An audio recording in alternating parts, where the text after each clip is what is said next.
viss tak, tak, tak, attak, tak, tad met pa labi, ka tā, tikām garām, ātrāk, lēnāk, tik, tak, tak, tak, mums nedeg, nesvilst nekas, lai tikai tak, te tak, lai tikai tak, te tak, te tak. Tā strāva, tā strāva.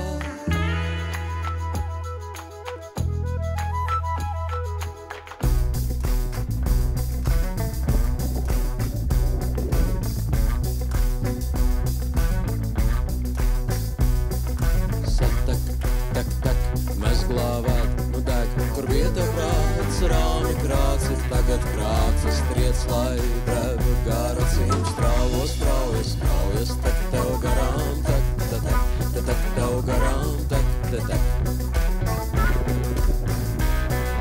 Nes, nes, tak, tak, pietek spēks, spēks, varētu vēl kaut kur krasti stāv no aira pilbeni, ir, kas dzen uz priekšu, tak, tak, kas dzen uz priekšu, tak, tak, kas dzen uz priekšu, tak, tak, tak.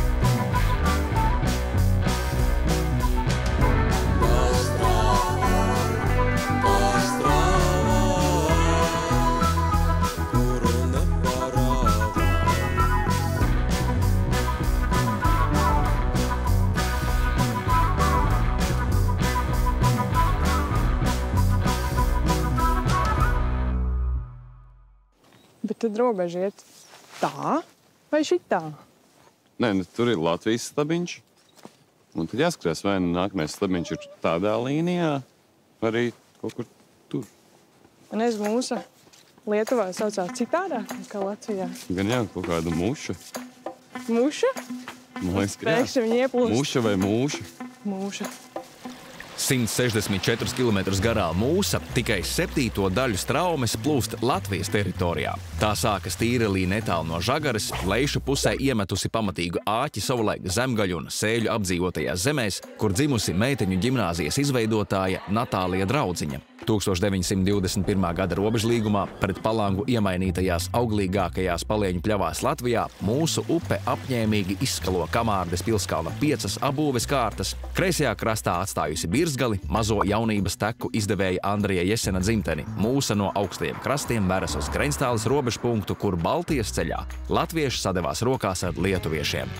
Savu vārdu devusi autotrasai ar motorskolu, mūsa pamājas veikas Ulda Dumpja dzimtajai vietai Īslīcē, kur Ziedonis Purvs apdzejojis Balto sauli, ģenerālis Krišjānis Berķis kaldinājis plānus Rīgas atbrīvošanai no Bermonta, bet tagad Sos ciematā bērni atgūst ticību ģimenei. Senajā tirzniecības ceļā uz Žemaišiem un Augstaišiem mūsa saglabājusi 16. līdz 17. gadsimta plānojumu Bauskas vecpilsētā un devusi ūdeni Lodinga alusdarītavai un Kārļa Zālīša veselības dzērienam. Tur saknes dzinusi Kugrēnu dzimta ar režisoru Raimondu un aktrisi Lāsmu, arī jūsu uzrunājošo Jēkabu Reini, tātad mani. No Bauskas pasaulē gājuši Niks Matvejevs, Andis Mizišs un Kristīne Nevarauska, Iveta Mielava izlolojusi upi tuviem un tāliem, bet Tuvis Slakteris rimtajā straumē kalis ātrumlaivu rekordus. Palīdusi zem tilta, kas tai pārmests kā pūra lādi uz augstiem akmens pilāriem, mūsu visu kopīgā mūsa saulei atsedz Dolomīta krastu, uz kuras spītīgi slejas vecās Bauskas pils mūri, lai aiz Ķirbaksalas satecētu kopā ar māsu Mēmeli un izveidotu Lielupi.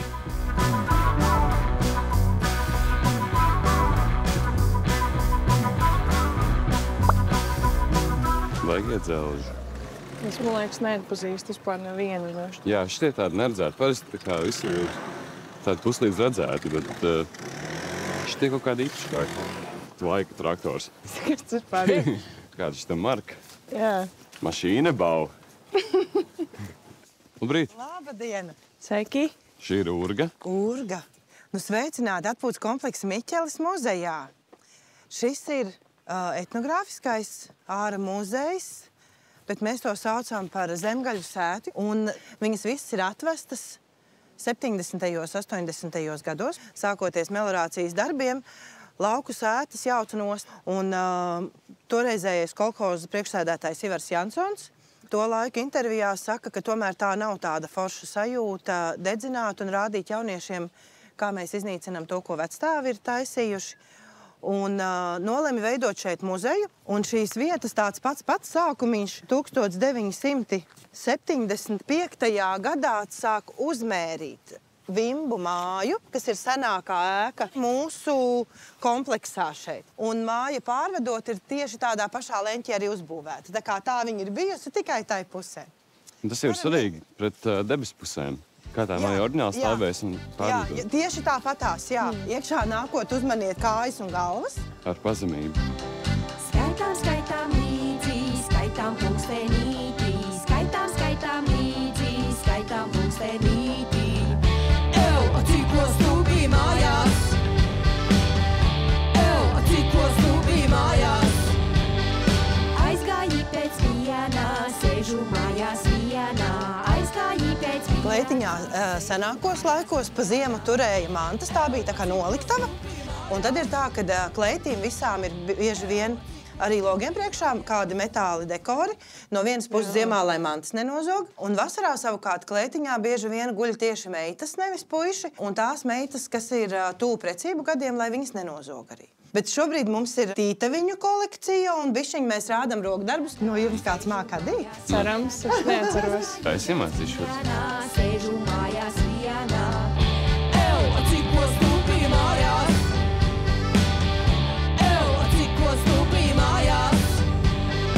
Akmens šķēres apīnīts, 1, 2 rīts. Akmens šķēres apīnīts, 1, 2 rīts. Cikos tu biji mājās?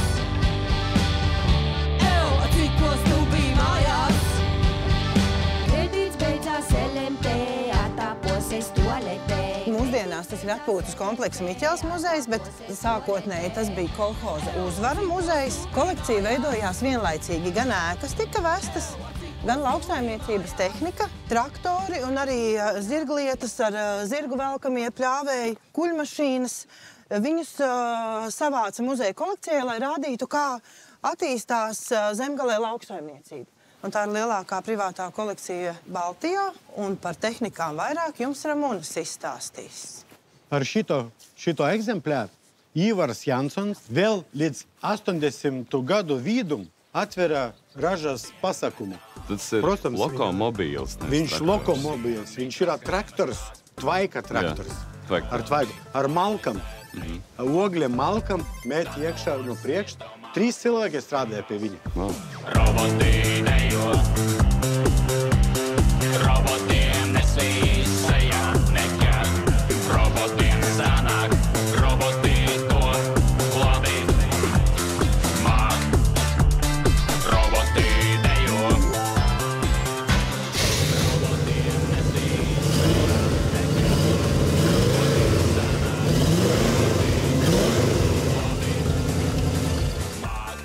Tā ir beigās ejot. Visa tehnika šitā muzeja ir 95% ejuši. Visu var aizvest, visa strādā. Jums arī te rakstīts Uzvara. Tas ir ordinālais Tas ir zīmējums? no muzeja, Uzvaras muzejs. Kas ir tajā zīmējumā? Tur ir lācīts. Lācīts ar graudiem, tur viss zemnieks, tur kaut ko. Šita čaika palika mums no kolhoza, tas ir kolhoz priekšsēdētāja Ivara Jansona čaika. Viņu uzdāvināja Galina Brežņeva, tur bija atbrukuši uz Uzvaru, uz šito mašinu un sociālu varuna ordenu pa labu darbu. Tāda ļoti amerikāniski izskatās. Tāda bija mūda. Viss mašīnas ir amerikānu kopijas. Šitā mašīna mums filmējas filmā James Bond, Casino Royale. Ja viņi bija Bonda filmā, tad viņi bija labo vai slikto mašīnu? Nē, bet ja jūs skaties filmu James Bond, Casino Royale, šitā ir epizode, ka viņi brauc pa Maskavu, pēc tam epizodes, kā ieliek nošautu vienu līki. Iekšā bagažnikā ļoti daudz vietas tur, var daudz līku samest. James Bondu arī gribēja nošaut ieliek, bet viņš izmuka prom, jums vajag filmu paskatīties, redzēsiet tos epizodes, cik tā mašīna filmējas. Ford Vairogs Latvijā ražots. Šitas modelis ir 7-vietīgs.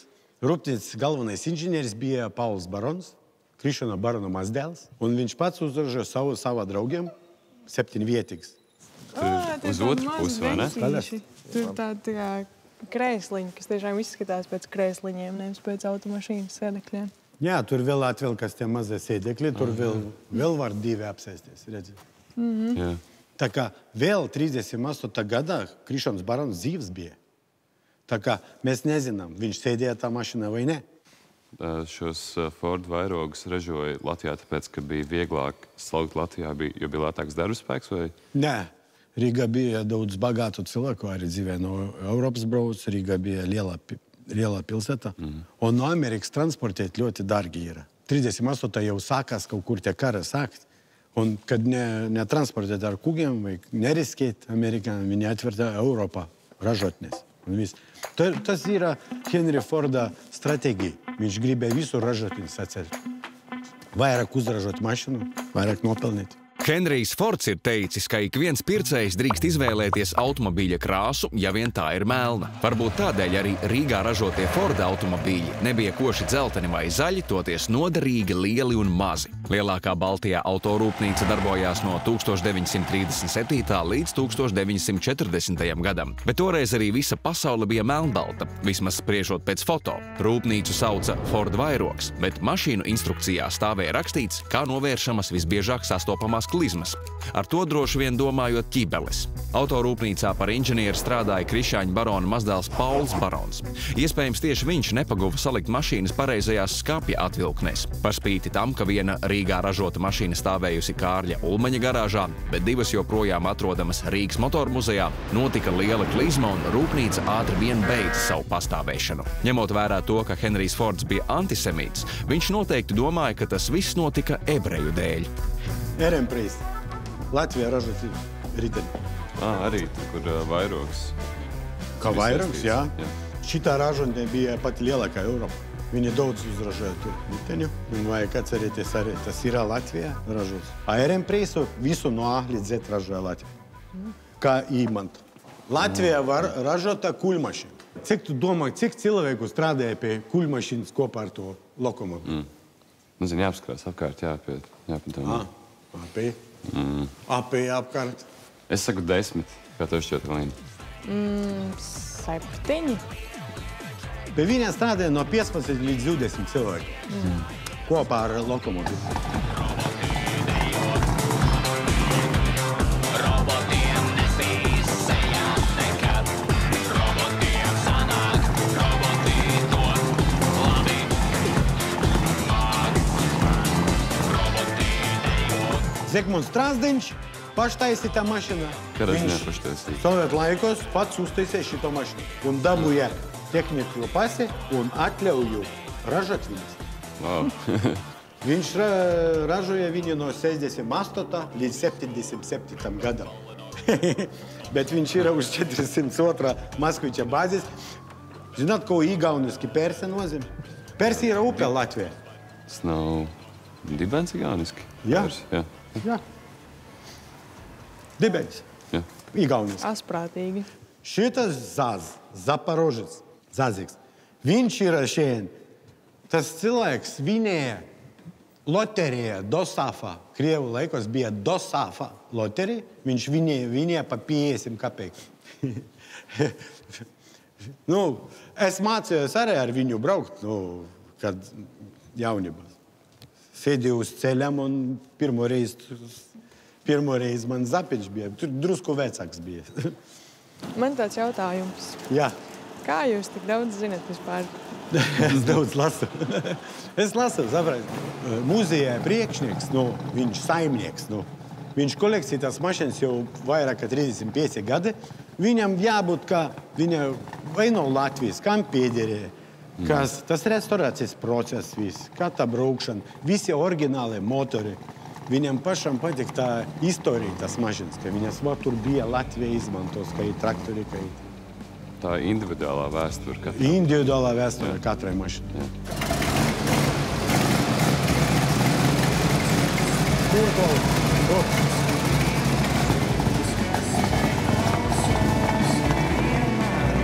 Kas aizies prom, nevienmēr būs, kas paliks klāt. Šīs sajūtas, es neredzu vairs galu, es neizjūtu malas, robeža nav. Vienmēr būs, kas nerunā.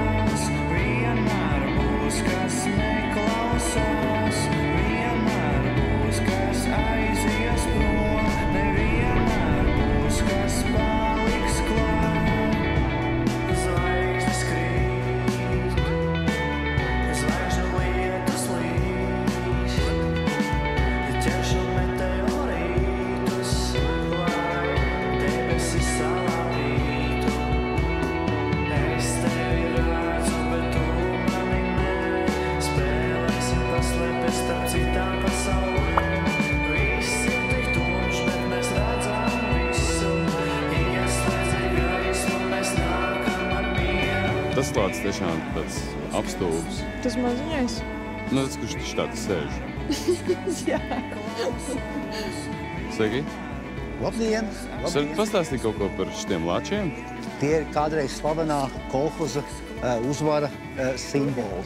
Lācenīta maša, kolhoza uzvara priekšsēdētājam Ivaram Jansonam dāvana no tālās Karēlijas. Viņam Karēlijā bija labs paziņa, tad viņam uzdāvināja mazu lācēnu.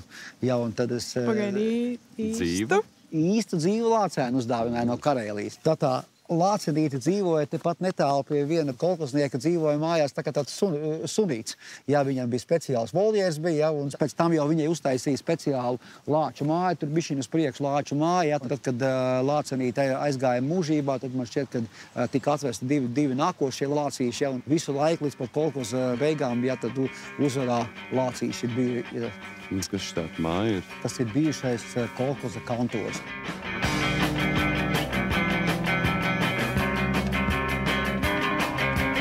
Varenā lielā kolhoza uzvara priekšsēdētājs Ivars Jansons. Jansona tēvs kā kolhoznieks, viņa sauc vai Jansona tētis, strādāja. Ja, tas ir viņa darba kabinets. Šeit arī norisinājās visas kolhoza sapulces, kā man arī kādreiz bijušie kolhoznieki teica. Ja, nu šī ir tā vieta, kurā, ja vajadzēja, priekšsēdētājs slavēja, ja vajadzēja, lamāja tā, ka jums cēlās nost. Tā kā, lūk, te ir tas viss, kur arī bijušie kolhoza vadības cilvēki arī varbūt ir sēdējuši ar lielu bību, ja, jo šajā vietā norisinājās kolhoza vadība, ja, tā galvenā pults. Sāksim tad šo te mūsu kolhoza uzvara ražošanas apspriedi par paveiktajiem darbiem, par problēmām un par nākošajā nedēļā paredzētajiem. Uzdošu vārdu pirmā iecirkņa priekšniecei. Man šķiet, ka varēja būt labāk, bet mēs darījām visu iespējamo. Ir labi. Bet kāpēc jums šķiet, kad varēja būt labāk? Lija lietus, krusa, stirnas. Lietus un stirnas ir katru gadu. Es jums neprasu, kā tas viss tika izdarīts, bet es jums prasu, lai viss tiktu izdarīts uz vislabāko. Jā. Apmēram šādā te stilā, cik man ir stāstījuši bijušie kolhoznieki, ja, kad arī Ivars Jansons, ja viņam nepatika filozofēšana, viņš prasīja, es tev neprasu, kā tu to izdari, bet es tev prasu, lai būtu izdarīts uz vislabāko. Pēc tam, ja pēc dienas vai pēc divām tu izdarīji uz vislabāko, tu saņēmi atzinības, saņēmi prēmijas, apbalvojumus, ja. Viņš nebija ļaunatmīgs. Vienkārši vadīja kā tādu savu personisko uzņēmumu, labi apzinātos, ka tas viņam kā pat nepieder.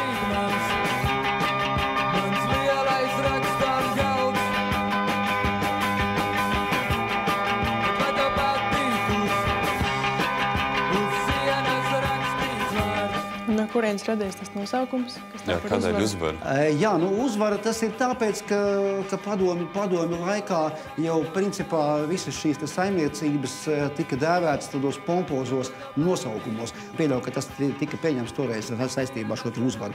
Lielajā Tievijas karā, kā tajā laikā sauca šo Vācijas un PSRS kādu. Un kā jūs saucat ciemu iedzīvotājus? Par uzvarētājiem? Nē, nu tagad tie Gailīšu pagasta iedzīvotāji, ja, kādreiz tie bija uzvarieši.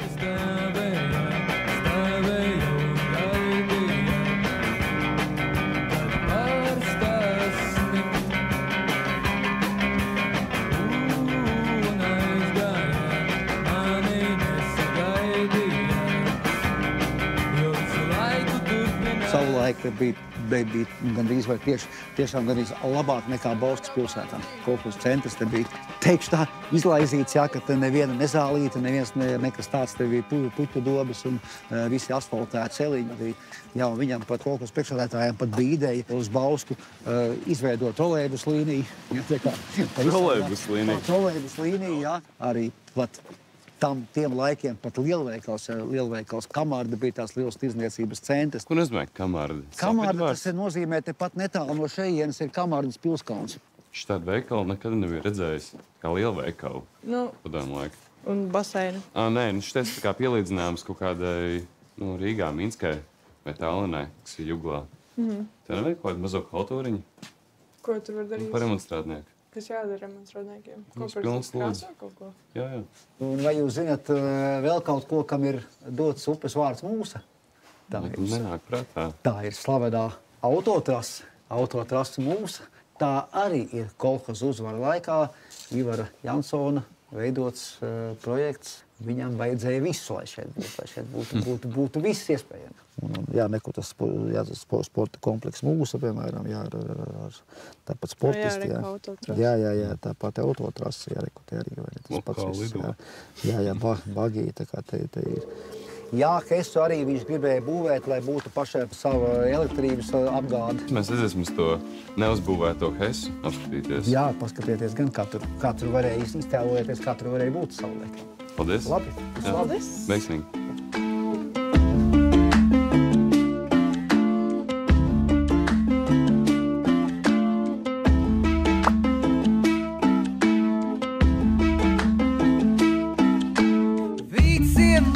Jūs mūsu ņemat no Latvijas robežas, jā? Jā. No Lietuvas. Ļoti precīzi, jā, tieši tā. Šis ir Jansona tēva neuztaisītais Hess. Pareizi sapratu? Es nepazīstu Jansona tēvu, bet šis ir neuzbūvēts Hess, jā. Nu, taisnība sakot, neizskatās neuzbūvēts. Jā. Ļoti tālu ticis Jansona tēvs. Jā, es domāju, šī struktūra, protams, ir iespaidīga, bet viena no galvenajām lietām, kas ir neuzbūvēta, mēs varam redzēt, ka šī ūdenstece nav savienota ar upi, kas nozīmē, ka Hess nav funkcionāls, jo Hessam, lai tas strādātu, ir nepieciešams plūstošs ūdens cauri. Šī Hessa jauda bija plānota 1 megavats. Un šis būtu otrais lielākais pēc jaudas. Bet, piemēram, vienkārši, lai ielikt to kontekstā un salīdzinātu, tad viena mūsdienīga vēja turbīna sauszemē ir 4 līdz 5 megavati. Jūrā tie jau ir 6 līdz 8 megavati. Un šī struktūra bija domāta kā 1 megavats. Tātad mēs saprotam, ka tas elektrības daudzums, ko tā būtu ražojusi, nav priekš mūsdienu vajadzībām, tas nav tik liels, bet tā ietekme uz upes ekosistēmu būtu bijusi ļoti, ļoti liela. Mūsu Latvijas teritorijā nav aizsprostota, tā ir brīvi plūstoša. Lietuvā ir 4 Hesi uz mūsas. Tas ir padaudz. Jā.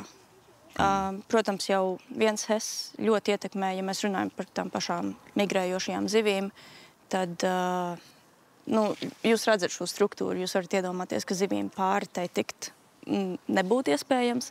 Tāpēc arī bieži vien mēs runājam, ka jebkurš šķērslis uz upes ir slikts. Pat 20 centimetri atsevišķām zivju sugām, piemēram, nēģiem, ir šķērslis. Tās netiek pāri 20 centimetriem, bet šādai struktūrai netiek pāri ne vimba, ne lasis, nekas.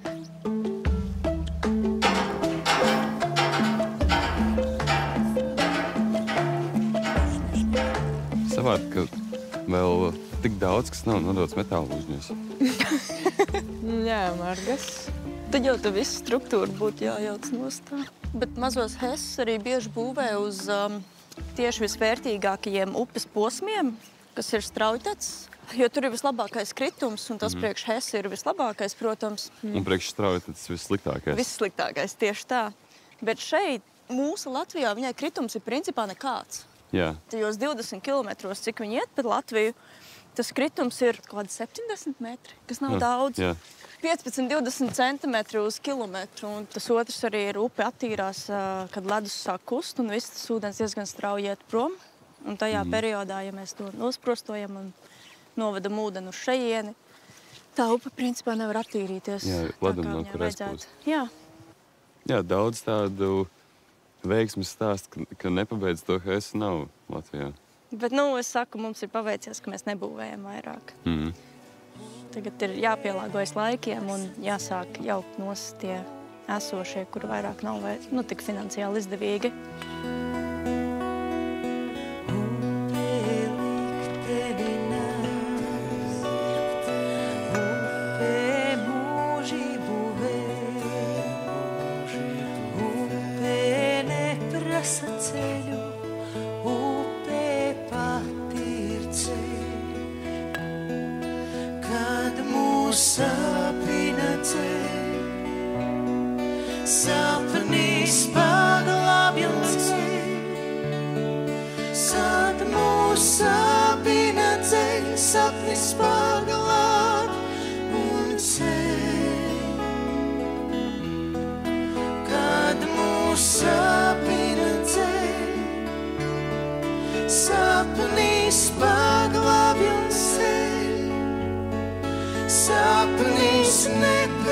ceļa sapnis pats sev ir ceļš.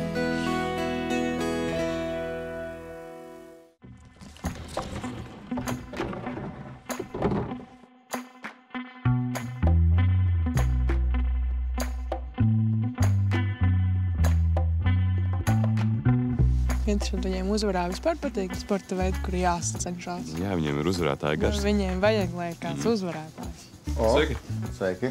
No kuras puses jūs? No Mēs no upes. Un mūsu procentu.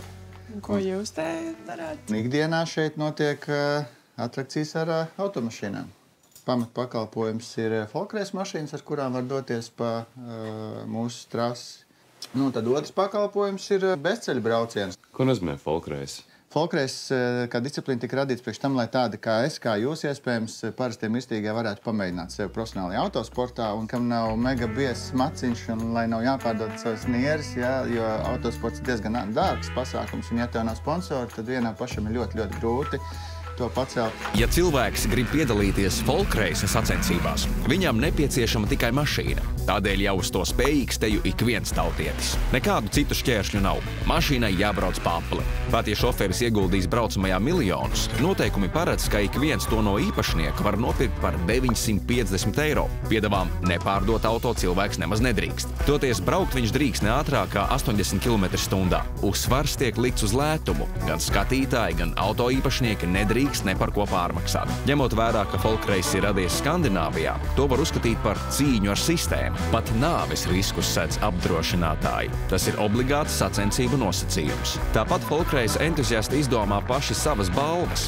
apglezno automobīļus, arī pavisam vecus un apdauzītus. Tas ir iekļaujošs sporta veids. Jūs nevis vienkārši pārvēršat vecstāru Žiguli par metālu uzņēmu. Jūs esat sportists. Šī mašīna, kur ir jau diezgan pabijusi trasē. Jā, tā izskatās.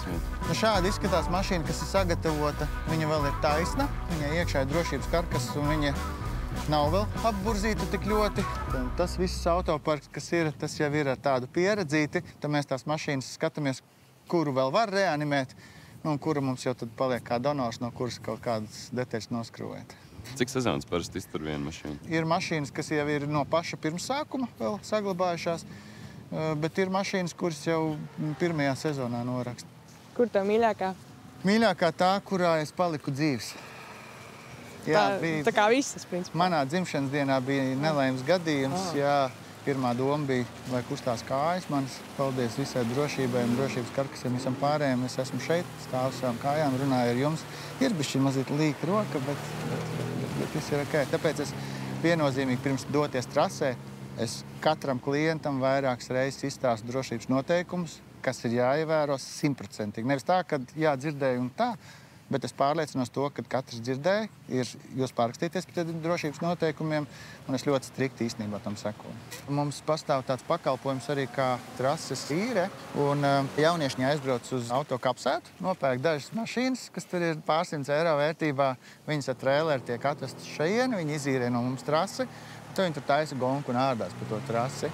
Un tiešām kopš tā laika, kopš mēs šo pakalpojumu tā kā esam piedāvājuši un attīstījuši un dodam, tad mazāk trako pa Bausku, pa pilsētu. Jo tur sodi diezgan liela, un ja gadījumā kaut kas ar tā mašīnu notiek, nu, tad tā skāda ir tāda, kāda ir.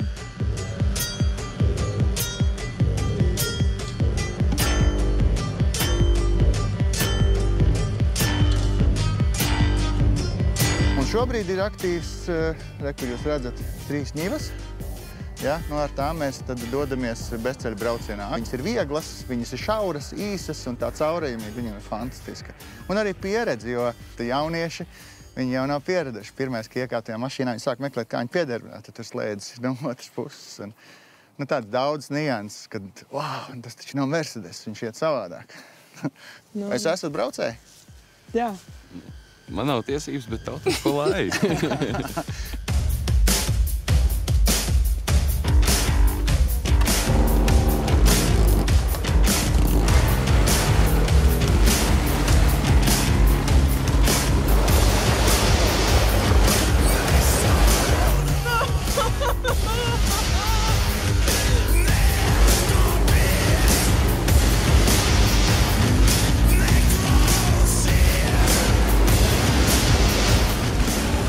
slīpa, ne?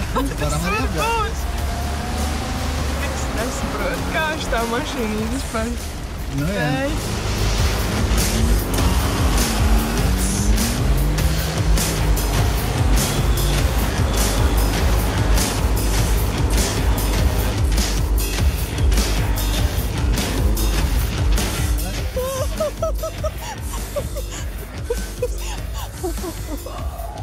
Mēs esam uzbraukuši augšā.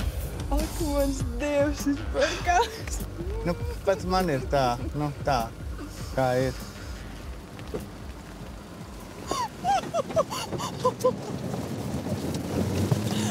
Wow! Ak, Dievs, tas bija ātrāk, nekā es domāju. Jēzus!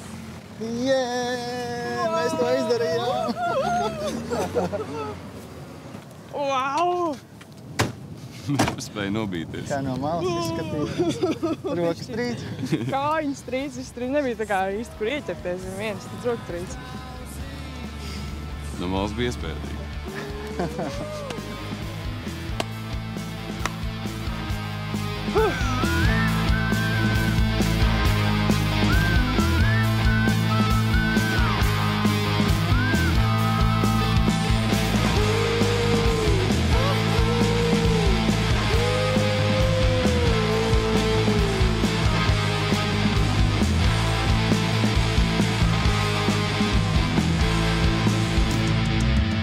Tavas acis ir trakas, bet pulkstīs. Šis spogulis vēl nav izdauzīts. Sveicināti Pamūšas muižā. Pamūša. Pamūša, jā. Tas ir pamūša pie mūsas. Kādēļ tāds nosaukums? Jo Lietuvā mūsa ir mūša, bet Jā. šeit mūša pārvēršās par mūsu. Šeit par mūsu, jā, un tāpēc arī Lietuvā ir vairākas pamūšas. Lietuvā arī ir pamūšas muiža. Un te ir pat ir tādi stāsti vairāk un leģendas, un īsti nezinu, pa kuru pamūšu ir runa, par šo vai pa Lietuvas pamūšu, kas ir Pakrujas apgabalā. Tā, šeit ir bijusi tā paiet pasaules godība. Wow! Jā. Henriks Kārs Betihers, viņš nopirka pirmais šo muižu. Tas bija 1800 kaut kādi, nu, grūti pateikt precīzi, jā, tur 70. gadi. Un tad pēc tam šeit nodzīvoja, var teikt, 3 paaudzes, un 4. paudze ir bērni. Viņi nodzīvoja šī ģimene līdz 1906. gadam. Visas šīs bildes arī līdz tam laikam tapušas, jo tad viņi pārdeva muižu. Un šīs ģimenes stāsts, diemžēl, ir diezgan bēdīgs, jo brāļi ir krituši karā. Un vienīgā, kas ir vispār nodzīvojusi ilgāku mūžu, ir jaunākā meita Ina. Viņa nodzīvoja līdz 1973. gadam. Un tā, bet tā kā viņai arī nav pēcnācēju, reāli ar viņu arī šī dzimta izbeidzās.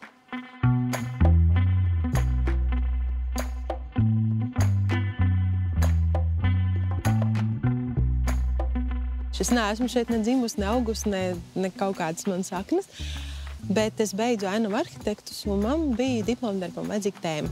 Un atradu Pamūšas muižu, no sākuma atbraucu, un es domāju, tā būs mana tēma.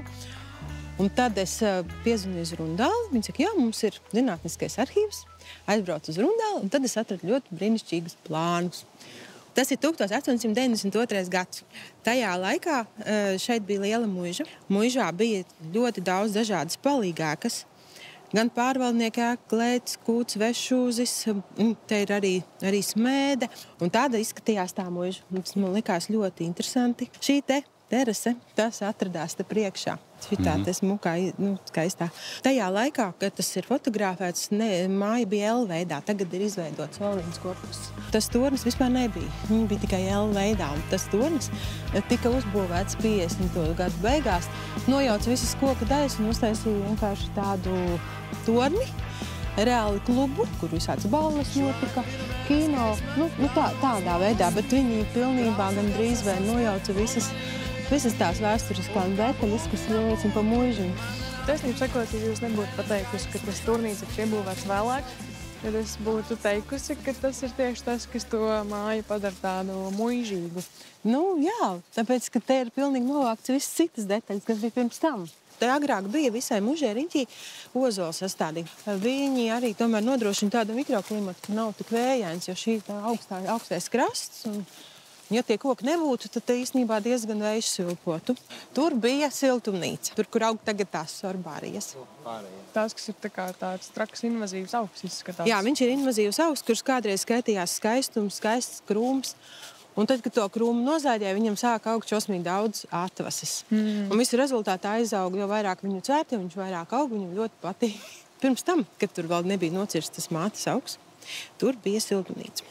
Un tajā siltumnīcā toreiz dārznieks bija tāds amats. Un es jums gribēju parādīt, kāds izskatās. Dārznieks, kas saimniekoja šajā siltumnīcā un audzēja eksotiskos augu. Ļoti izolīts kungs.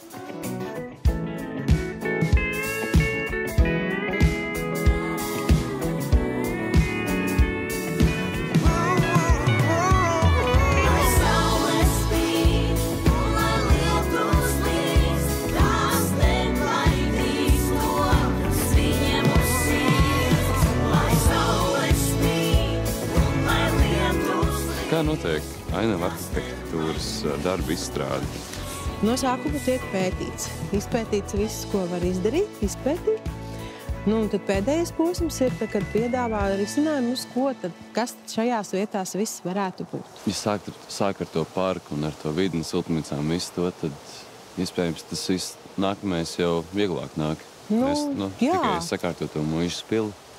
Īstenībā jau te vajadzētu vienkārši vienu projektu, kaut vai vienu, kas realizējās. Bet sapņot jau vienmēr gribās. Kad dienas paliek īsākas un zemi pārklāj zelts. Kad gribas pamest pilsētu un veltīt laiku sev. Viņa paliek stāvot ar aizvērtām acīm. To, kas notiek apkārt, viņa negrib manīt. Lai daba maina kleitas un zeme griežās, laiks ir apstājies, kad esi pieminē. Lai saule spīd un lai lietus līst, tas nemainīs to, kas viņai uz sirds. Lai saule spīd un lai lietus līst, tas nemainīs to, kas viņai uz sirds.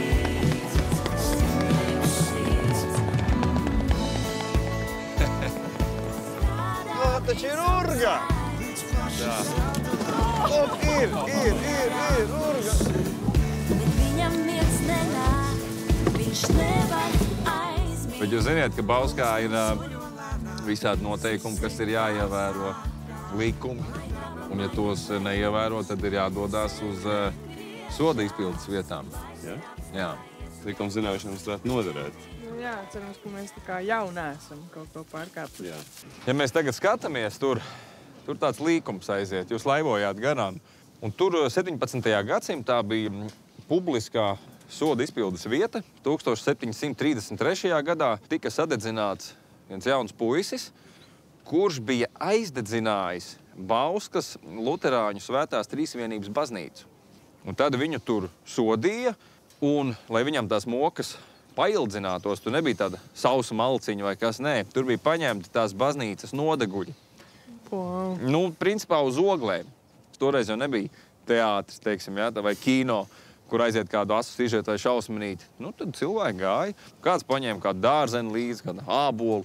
Sēdēja, skatījās. Pēc tam gāja mājās pārunāja. Jau redzēja, kā ilgi viņš tur mocījās. Tas bija tāds ekšens, kā teikt. Man klases audzinātāji teica, laimīgs brauc tas, kurš no Bauskas brauc nepiekauts. Jā. Par laimīgu tas, lai sevi sauc, kurš no Bauskas prom brauc nepiekauts. Pastāv varbūtība, ka tā kā tepat ir Lietuva, un agrāk bija tirzniecības ceļu krustojums, ka lietuvieši tā kā ņēma nost pircējus vietējiem, un tad, vietējie deva pausi. No turienes iespējams ir cēlies šis te nosaukums, jā. Bet tā kā jūs šodien esat kopā ar mani, jums nekas tāds nedraud, tā kā viss kārtībā. Jā, tiešām. Bet pieņemot, ka Elīna, tu vēl neesi iegāzusies, tad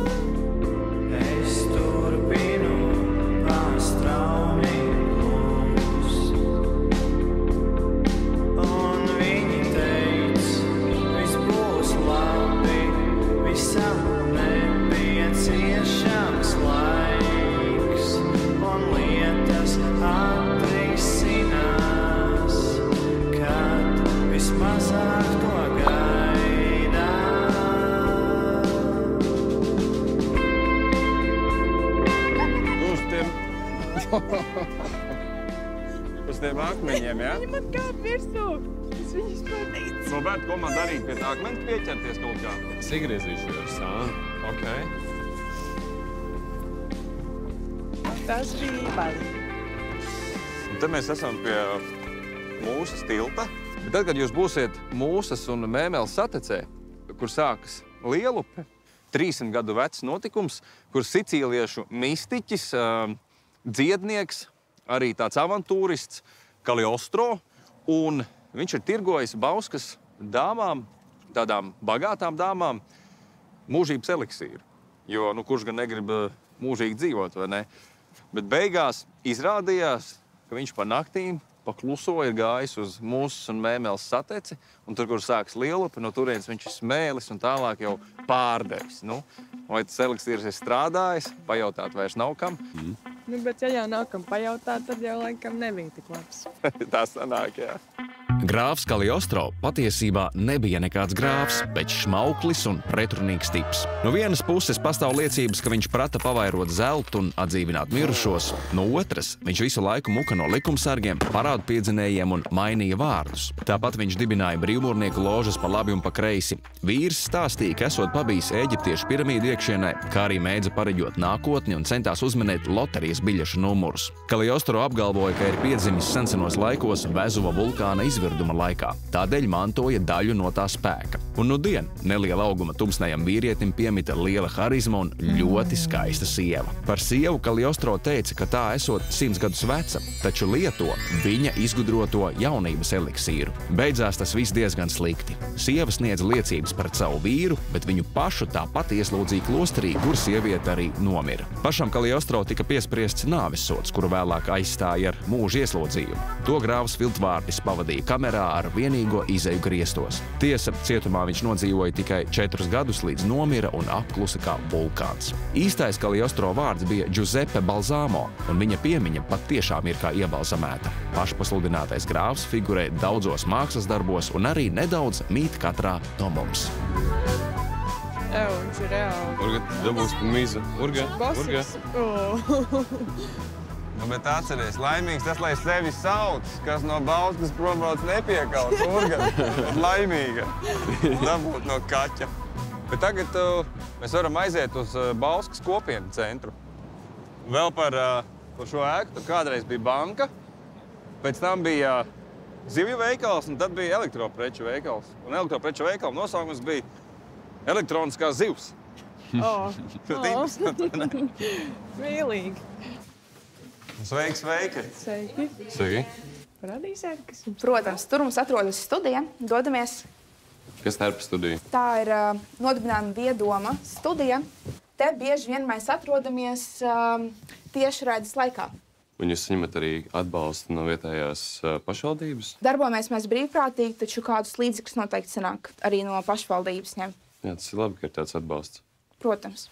Tas ļoti noder noteikti. Kādas jums ir tēmas, ko jūs filmējat? Kas tas ir? Piemēram, nesen bija noticis Bauskā pasaules latviešu valodas diktāts, talantu konkurss un tādas lietas. Arī dodamies ielu intervijās, lai noskaidrotu iedzīvotāju viedokļus. Tas ir ļoti jauki. Sveicināti skatītāji! Šodien pie mums studijā viesojas raidījums pa straumei Elīna un Roberts, kā arī suns Urga.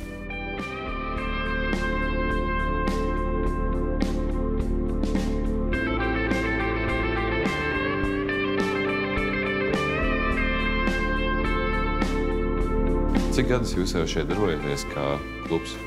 Šajās telpās mēs esam no maija. Pirms tam tad 10 gadu vispār nekas nebija. Mēs šeit arī plānojam kopienas virtuvi. Kopienas virtuvi, kur visi cilvēki var nākt un izmantot virtuves iekārtas, cept, vārīt. Mēs gribam, lai iedzīvotāji tiešām jūtas brīvi un var ērti pārunāt kopā pat ar deputātiem iedzīvotājiem svarīgas lietas. Tāpēc kā vislabākās sarunas vienmēr notiek virtuvēs. Jā, jums ir gadījies kādreiz tā, kad ir mājās ballīte un galds ir lielajā istabā, bet beigās ballītes vidū viss tomēr ir virtuvē un tur notiek pašas labākās sarunas. Mēs jauniešiem palīdzējām tikt pie telpām, savukārt mums jaunieši māca mediju pratību. Kurš vēl, ja ne jaunieši? Un kā Bet jaunieši arī ķitē logus. Viņi arī zina, kā strādāt ar lineļu ķitu un lineļu krāsu. Es nezinu, vai jums ir tā sajūta, bet šeit, kad mēs arī ienācām, tad, kad te bija viss vēl tā, kā te bija, tad ienāc un tu apsēdies un tāds mieriņš ir. Es nezinu, vai jūs, bet nav tāds trauksmes. Jums ir mieriņš. Ir mieriņš. Visapkārt zvaigznes laistās, mirdz mēnesis vērojot, dēļ tavas mīlas skaistās, es gatavs dzīvi dot.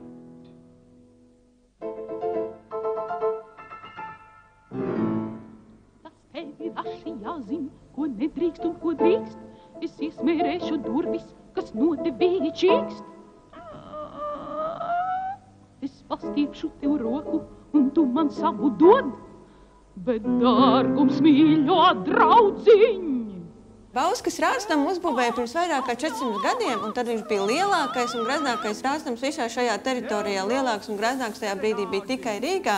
Rāte, tātad tā ir mūsdienu izpratnē dome, Rātskungi domes deputāti un birģermeistars, tas ir domes priekšsēdētājs. Principā tā bija tāda pašpārvaldes ēka. Bauskas šajā 17. gadsimtā bija tāds visa centrs. Hercogam bija ļoti tālajoši plāni uz Bausku.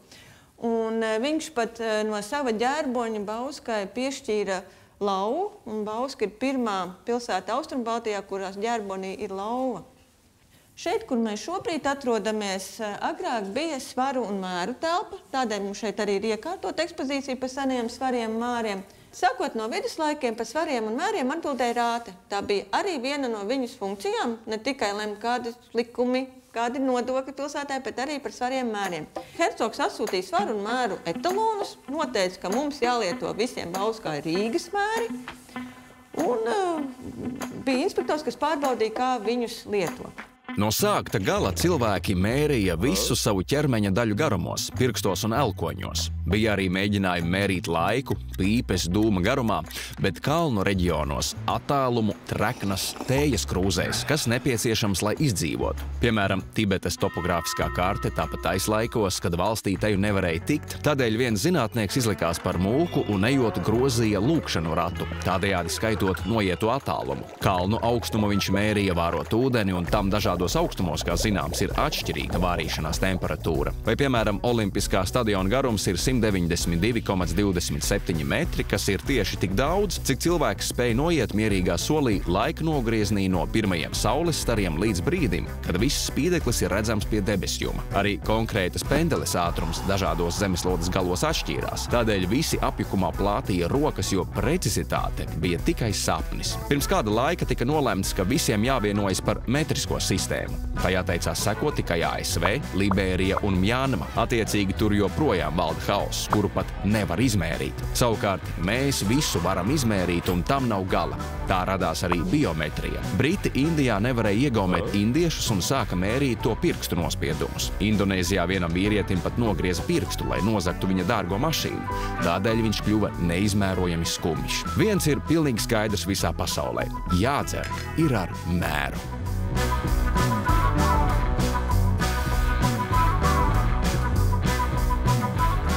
Ko tad nozīmē Rīgas mēri?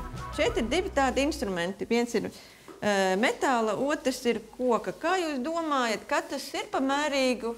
Un varbūt zināt, kā viņu sauc vai ko ar viņu varētu mērīt? 4 daļās. Tā kā dziļumā kaut? Šis rīks saucās olekts. Un ar viņu mērīja tikai un vienīgi audumu. Ir dzirdēts olekts gari vīriņi, sprīža gari uzeči mūsu novadniekam, plūdonim ir tāds zejos. Un tad olekts mums katram ir no elkoņa līdz vidējam pirkstam. Tā ir tā saucamā tautas mērs olekts. Tāda olekts parasti stāvēja pie rātas durvīm, un tad rēpnieks nomērīja to savu rīkstiņu pamērīja. Rokas svariņi saucās bezmēns. Tad es ņemu šo akmeni. Tad aiz tā metāla rokturu viņu pavelku līdz ir horizontāli un tad nolasu. Svars visos bezmēniem bija mārciņās. Tad man rāda 20 mārciņas, tad 8 kilogrami. Šo visu sistēmu, tad kilograms un centimetrus izdomāja Francijā. Daudzas valstis pievienojās, taču lielvalstis dažas atturējās, kā jūs zinat.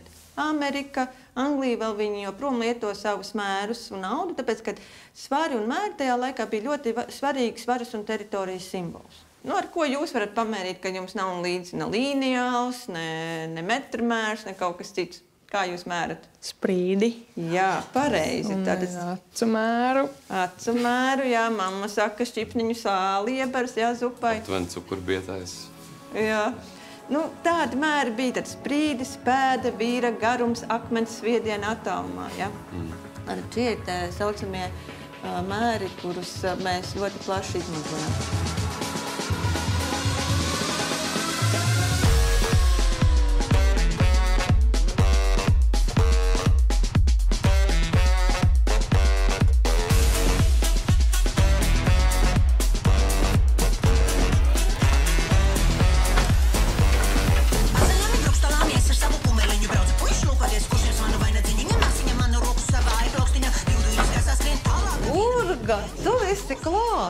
Liels prieks jūs redzēt, jūs esat atbraukuši uz Bauskas Tautas Līčās mākslas studiju.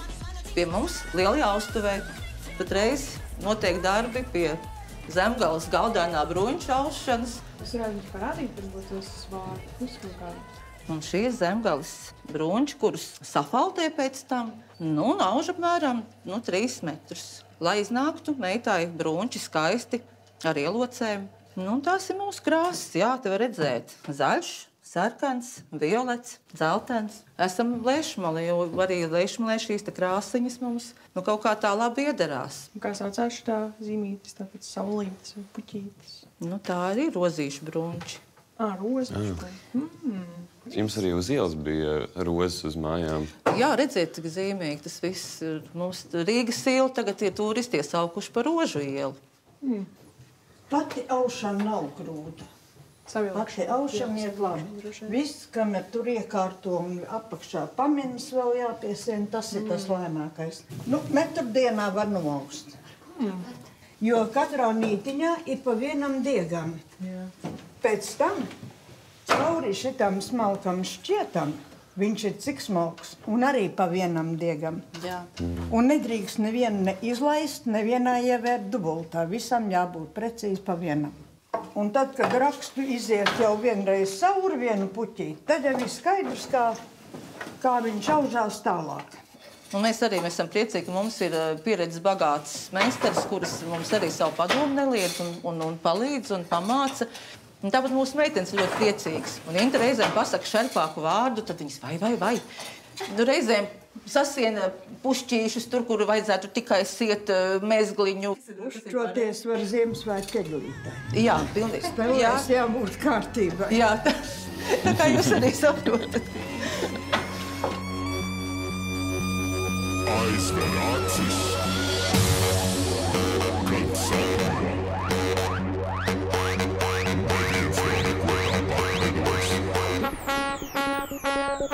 Cīnies pats, sprīd. Tā, lūk, šajās stelītēs aužās ceraugsts josti. Jo raksts neatkārtojās. Un redziet, raksts tiek izzīmēts uz rūtiņu lapām. Tik tiešām tāpat kā lielvārds jostā, raksts neatkārtojās. Un līdz ar to es domāju, ka ceraugsts josta arī pelnījusi lielāku popularitāti un lielāku tātad atpazīstamību. Un mums Bauskas muzejā ir ļoti plaša Zemgales jostu kolekcija. Šeit ir redzēt tas pats krāsu salikums, ko es rādīju. Ja? Var redzēt, tas liesmojošais mazlietiņ vai ne, bet te atkārtojās rakstiņš. Arī var redzēt auseklīši un ziedainās maliņas vai rakstainās maliņas. Man šeit ļoti patīk, kad tā kā zilais ar šo te oranžīgo, ja, ka tā kā rudzu druva starp divām upēm, jo mēs jau arī esam. Mums arī vesels 3 upes ir, vai ne? Jūs jau esat izbraukuši Mēmeli un tagad pa mūsu. Jā. Nu jā, tā kā, iedomājamies, ka viena ir Mēmeli un viena ir mūsu. Un jostas valkāja visi, gan sievietes, vīrieši, gan bērni? Valkāja, jā, bet Zemgalē diezgan ātri pārstāja valkāt jostas, jo šeit kaut kā attīstījās rūpniecība vairāk un iepatikās dzīda lakati un pirktie audumi vairāk, un tad šīs te skaistās jostas tika sašūtas jostiņu segās. Vienkārši viena josta klāt pie otras. Bet arī tā varētu būt diezgan tāda jauka sega. tā būtu varenas sēga. Bet tā viņi izlietoja. Tajā laikā par materiālu domāju, materiālu nemet ārā. Un īstenībā mums par to vajadzētu aizdomāties, ka mēs arī ļoti daudz metam ārā.